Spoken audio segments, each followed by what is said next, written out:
আল্লাহর একটি নাম পড়ুন, প্রকাশ্য এবং গোপনীয় সম্পদের মালিক বানিয়ে দিবেন।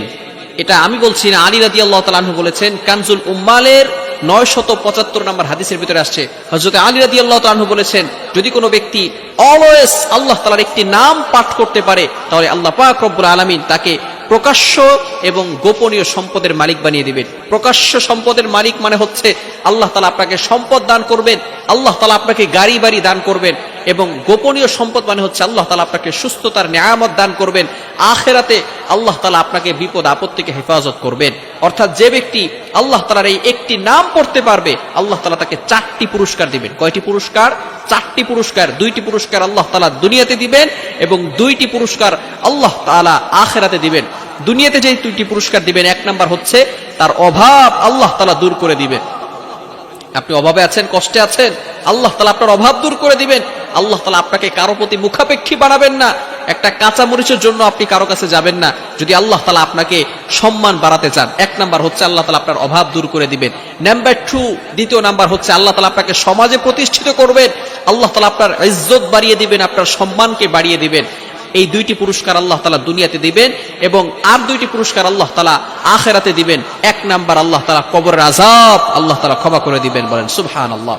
এবং দ্বিতীয় নাম্বার পুরস্কার আখিরাতে দিবেন, সেটা হচ্ছে আল্লাহ তাআলা বলবেন, উদখুলিল জান্নাতা বিরহমাতি, go to the paradise with my mercy, আমার দয়ায় তুমি জান্নাতে চলে যাও, বলেন সুবহানাল্লাহ। এই 4টি পুরস্কার দিবেন। দোয়াটি হচ্ছে একেবারে ছোট্ট, আল্লাহ তাআলার নাম লা ইলাহা ইল্লাল্লাহুল মালিকুল হাক্কুল মুবিন। লা ইলাহা ইল্লাল্লাহুল মালিকুল হাক্কুল মুবিন। এই নামটা আমরা পড়তে পারবো না? যদি আমরা এই নামটা পড়তে পারি, আল্লাহ তাআলা 4টি পুরস্কার দিবেন, প্রকাশ্য গোপনীয় সম্পদের মালিক বানিয়ে দিবেন। আল্লাহ তাআলা আপনাকে সুস্থতার নিয়ামত দান করবেন, ইজ্জত সম্মান বাড়িয়ে দিবেন, অভাব দূর করে দিয়ে আল্লাহ তাআলা সম্পদের মালিক বানাবেন, সমাজে প্রতিষ্ঠিত করবেন, কবরের আযাব বন্ধ করে দিবেন। কবর হচ্ছে খুব ভয়ঙ্কর জায়গা।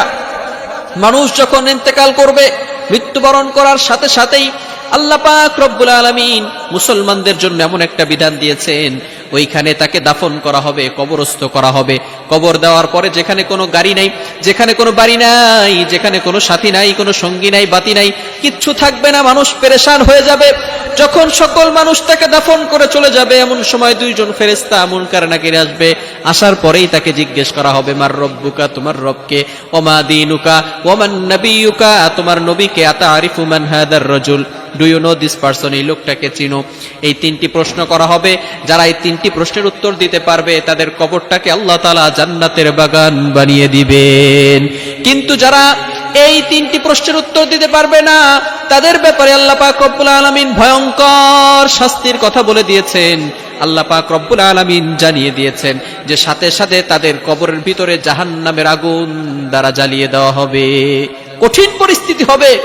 এই জন্য যদি আমরা এই আমলটা করতে পারি এবং আল্লাহ তাআলার ইবাদত করতে পারি, তাহলে আল্লাহ পাক রব্বুল আলামিন কবর আযাবকে বন্ধ করে দিবেন এবং কিয়ামতের ময়দানে, in the day of judgement, আল্লাহ পাক রব্বুল আলামিন আমাদেরকে বিপদ আপদ থেকে হেফাজত করে আল্লাহ পাক রব্বুল আলামিন আমাদের জন্য জান্নাতের বাগান বানিয়ে দিবেন। Will go to paradise.